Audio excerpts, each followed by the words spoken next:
মাঘৰ বিহু আহিল মইনা মাঘৰ বিহু আহিল মেজিৰ জুয়ো জ্বলিল মইনা মেজিৰ জুয়ো জ্বলিল অসমীয়াৰ মন প্ৰাণ ৰঙে ৰসে ভৰিল মইনা ৰঙে ৰসে ভৰিল happy Bihu to all of you প্ৰেমে নামানে বয়সৰ সীমা প্ৰেমে মাথো মানে প্ৰেমৰ ঠিকনা নৌকাই বিচাৰি লয় নিজৰ ঘাট মানুহে বিচাৰি লয় নিজৰ বাট সেয়েহে আজি লাৰু পিঠাৰ বাট বিচাৰি ওলালোঁ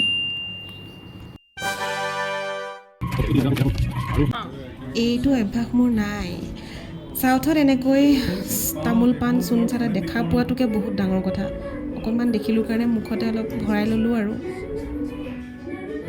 বহুত দিনৰ মূৰত তামোল এখন খালোঁ প্ৰায় ডেৰ বছৰৰ মূৰত নাৰিকল লাৰু নাপালোঁ চ' নাৰিকল লাৰু ল'বলৈ আহিলোঁ হাই এভৰিৱান চ' মই এতিয়া আছোঁ কিটচেনত আৰু এইপিনে উঠাই দিছোঁ ভাত কুকাৰত আছে ভাত মই খানাটো সোনকালে মানে অফিচৰ পৰা আহিলোঁ খানাটো বনালোঁ বনাই পেলাই দেখি মানে পটককৈ ফোনটো টিপি থাকোঁতেই মানে ফোন এটা আহিলে আৰু ফোনটো আহি পেলাই মানে কৈছে যে বাইদেউ বিহু পিঠা আহি পাইছে আপুনি সোনকালে আহক যদি মানে আজি নলওঁতো কাইলৈ নাপামগৈ ন তেনেকুৱাই হয় খুব এনেকুৱা নহয় যে ইয়াত ষ্ট'ৰ থাকে বা কিবা এনেকুৱা নহয় তেওঁলোকৰ মানুহে মানে আনে যেতিয়াই আনে মোৰ লগত খুব ভাল গতিকে মোক ফোন কৰি মানে কয়ে যে পিঠা আহিছে আহক বা গামোচা আজি আনিছোঁ সৰহকৈ আহক যোৱাবাৰ তেনেকৈ গামোচাও বহুতখিনি মই লৈছোঁ আৰু মাজতে জাপি আনিছিল মই খালি ল'ব নোৱাৰিলোঁ অ'কে চ' বিহুৰ বজাৰনো কি কৰিলোঁ তাকে আপোনালোকৰ লগতো অলপ শ্বেয়াৰ কৰোঁ দুটা পেকেট অল ইন টোটেল হ'ল এইটো হৈছে তিল পিঠা অয়েষ্টাৰ্ছৰ পৰা ডেলিভাৰ হৈছে এইটো ইয়াত ভিতৰত তিল আৰু গুড় আছে এইটো পিঠা নহ'লে বিহু যেন নালাগে নহয় জানো এয়া বেলতলা বজাৰৰ পৰা মেক হয় আৰু নেক্সটটো মই ডেলিকেচিৰ পৰা আনিছোঁ চেম বগা পিঠা ইয়াতো তিল নাই ভিতৰত গুড় আৰু নাৰিকল আছে এইটো 250 ৰুপিজকৈ লৈছে 10 পিচ আছে ভিতৰত আৰু এভাগ পিঠা দেখুৱাওঁ এইটোৰ যিটো মই নাম নাজানো ডেলিকেচিৰ পৰা আনিছোঁ কোনোবাই যদি নামটো জানে প্লিজ কমেণ্ট বক্সত মোক কমেণ্ট কৰি দিবচোন পিঠাটোৰ ভিতৰত কিন্তু নাৰিকল আৰু চেনি আছিলে আৰু নেক্সট পেকেটটো মই খোলোঁ য'ত মই লাৰু আনিছিলোঁ এয়া তিলৰ লাৰু ডেলিকেচিৰ পৰা আনিছোঁ 10টা পিচ আছে ভিতৰত 150 ৰুপিজকৈ লৈছে আৰু সাংঘাতিক টেষ্টি হয় এইকেইটা মানে মই আহিয়ে 2-3টা খাই দিলোঁ আৰু এয়া নাৰিকল লাৰু এয়া ডেলিকেচিৰ নহয় অসমীৰ পৰা আনিছোঁ ইয়াতো 120 ৰুপিজ লৈছে 10টা পিচ আছে ভিতৰত নেক্সট হৈছে এইটো মোৰ ফেভৰেট পিঠা ধূপ পিঠা আৰু এইটো 250 ৰুপিজকৈ লৈছে 10টা পিচ আছে ভিতৰত হেল্ল' গাইজ বাজিছে এতিয়া ৰাতি 8টা সকলোলৈকে মোৰ ফালৰ পৰা হেপী বিহু চাগৈ এতিয়া তাত অসমত মেজি চাগে জ্বলি আছে আৰু ৰাইজে চাগে খানা বনাই আছে আমাৰ ঘৰত চাগে টেষ্টিং চলি আছে খানাৰ চ' মই বহুত বেছি মিছ কৰিছোঁ তথাপিও এটা বহুত ধুনীয়া ইয়াতে সুবিধা পাইছোঁ গতিকে এফালে যাবলৈ ওলাইছোঁ মই কেনেকৈ যাওঁ ক'ত যাওঁ সকলোবিলাক আপোনালোকৰ লগত শ্বেয়াৰ কৰিম মুহূৰ্ত কিছুমান শ্বেয়াৰ কৰি ভাল লাগে যিহেতু ঘৰখন আজি বহুত মিছ কৰিছোঁ কাৰণ মাঘ বিহু বুলি ইয়াত একো নাই গতিকে মই ক'লৈ গৈছোঁ আৰু কেনেকৈ আয়োজন এটা আমি পাইছোঁ চ' সেয়া গোটেইখিনি মই দেখুৱাই থাকিম ব্লগটো চাই থাকিব আলু পিটিকা মাছৰ টেঙা অমিতাৰ খাৰেৰে এসাঁজ খাবলৈ দেশী বিদেশীৰ ভিৰ সঁচাকৈ জানেনে যেতিয়া ঘৰৰ পৰা দূৰত থাকোঁ তেতিয়া ভোগালীৰ ভেলাঘৰ উৰুকাৰ ভোজ আৰু মেজিৰ সেই পবিত্ৰ জুইকুৰা খুব বেছি মিছ কৰোঁ জানেনে তথাপিতো ভোজ খাবলৈ আমাক আয়োজন কৰি দিছে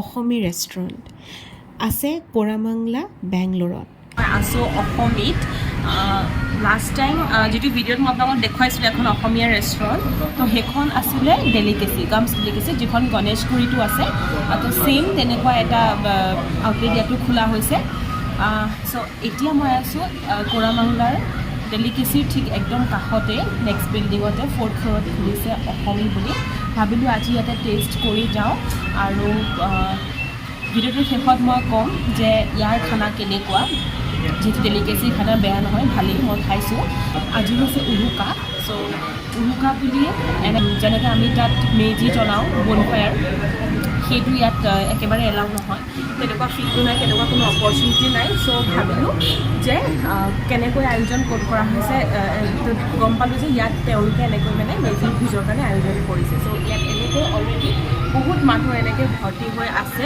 আমি অলমষ্ট খাবৰ কাৰণে 10 to 20 মিনিটছ আমি ৰখিছোঁ এইটো হয় তো তো প্ৰথমে এনেকৈ আমাক পিঠাৰ সৈতে জলপান দিছে আৰু লগতে মেংগো জুচ, কাৰণ ভাত অকণমান দেৰিকৈ খাম।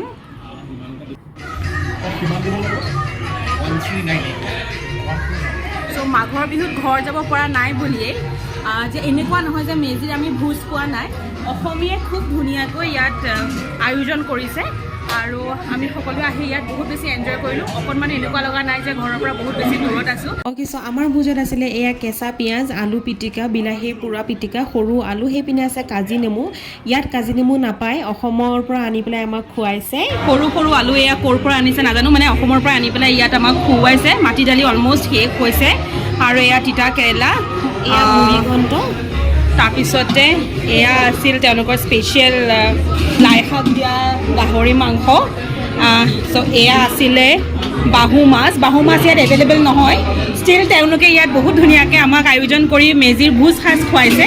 এয়া আছিলে চিকেন কাৰী আৰু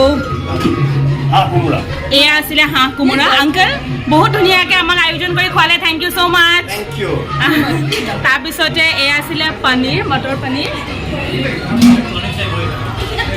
এয়া মাটি দাইল আছিলে আৰু এয়া ঔটেঙা দি পেলাই মচুৰ দালি। তাৰপিছতে স্পেচিয়েল হৈছে যে ইয়াত জহা ৰাইচ পোৱা গৈছে, তাৰমানে আমি আজি ভোজ সাজ জহা চাউলেৰে আমি ভাত খালোঁ আৰু সাংঘাতিক ধৰণে ভিৰ।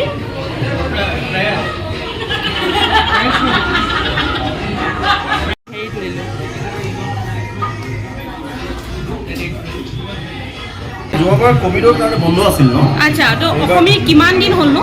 অসমী একচুৱেলি 10 years কমপ্লিট হ'ল। চ' দীপাংকৰ ইউনিভাৰ্চিটি দীপাংকৰ দিয়ে হয়, দীপাংকৰ 2013ত ষ্টাৰ্ট হৈছিলে অসমী। হয়, কোভিডৰ সময়ত বন্ধ হৈছিল, আকৌ ইয়াত আকৌ নতুনকৈ আৰম্ভ হ'ল।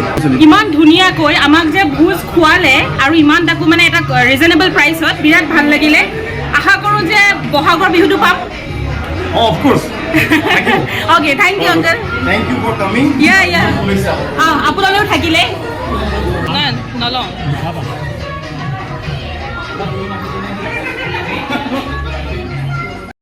তো এতিয়া ওলাইছোঁ যাবলৈ।